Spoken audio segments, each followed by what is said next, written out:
how do you get along with people you don't like or people you don't respect? It's very difficult.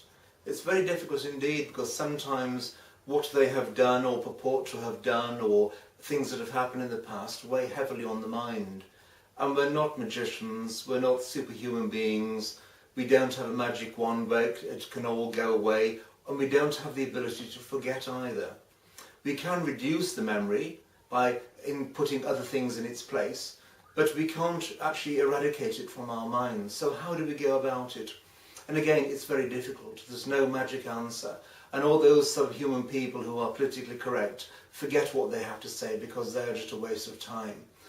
What we have to respect is ourselves. We have to love ourselves, because if we don't love ourselves and respect ourselves, we cannot apportion what's happened in the past to what we are going to do in the future.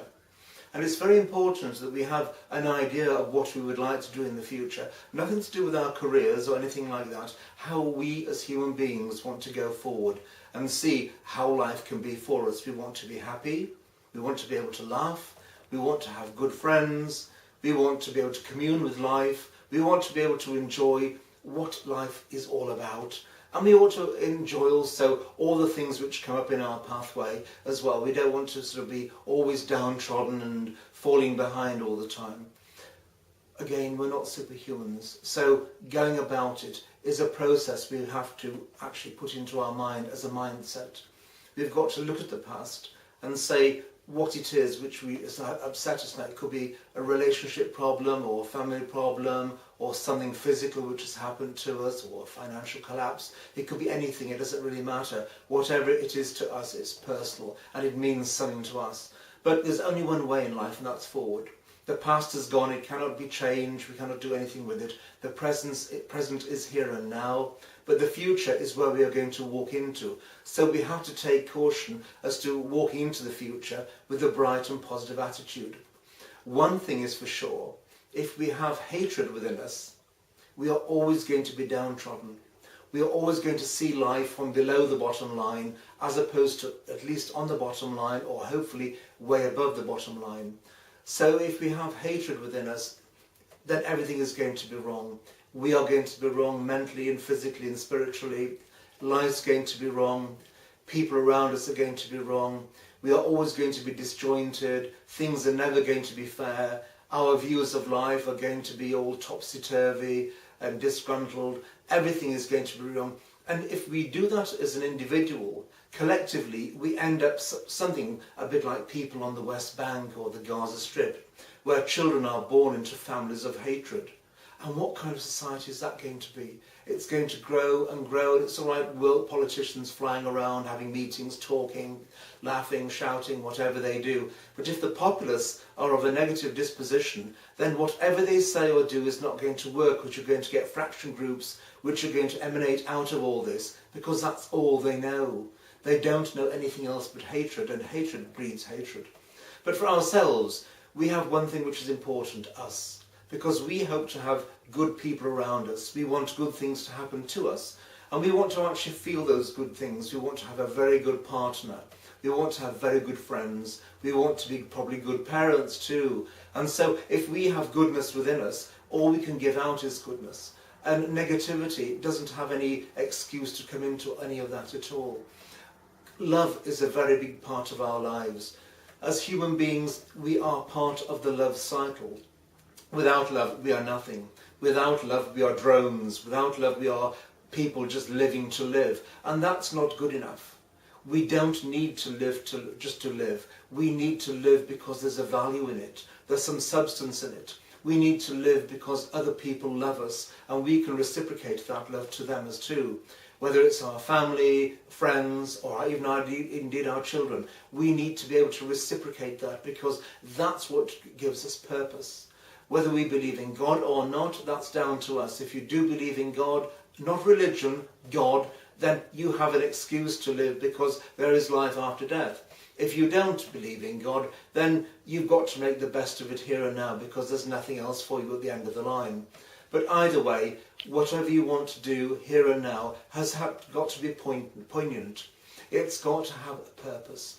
It's got to have some substance. And you tend to meet people who are on the same wavelength as yourself, because if you don't, you tend to dismiss them and move on.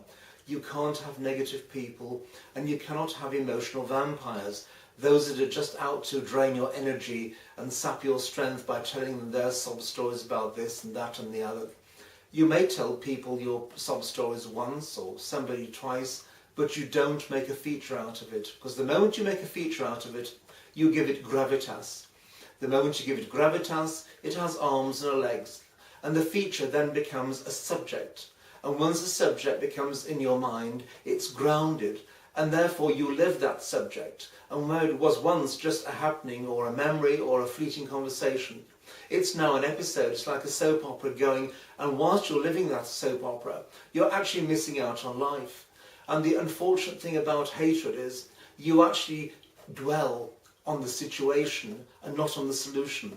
You don't dwell about leaving it. You get so engrossed in hatred that it actually does things for you. It's like when you're happy and your adrenaline runs sort of give you adrenaline and you feel fabulous and marvellous and wonderful and super and terrific, all these marvellous superlatives. But when you're feeling hatred, all you do, you get a high from a negative source and you dwell in it and you think more negative things and your mind goes AWOL, thinking even more negative things, and I'll get them back and I hope this happens. There's no time for people like that. Life is far too short. We don't even know how long we have to live or what's going to happen tomorrow. So what time we do have on this planet, we've got to make the best of it.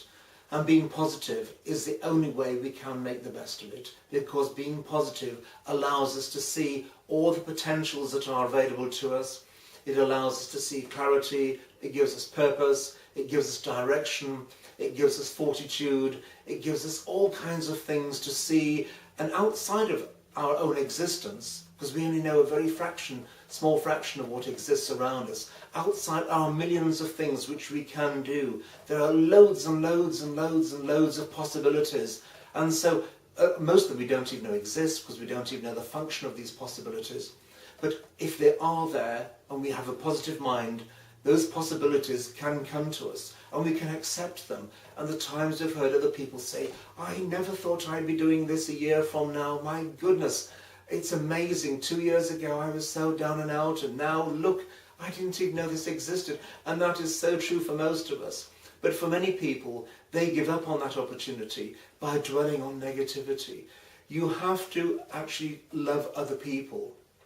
You have to do it in your own way. The human mind doesn't have the ability to love billions and billions of people. It's physically impossible. And it's not feasible to like everybody, because again, it is feasible. It's not feasible to like everybody. We just can't.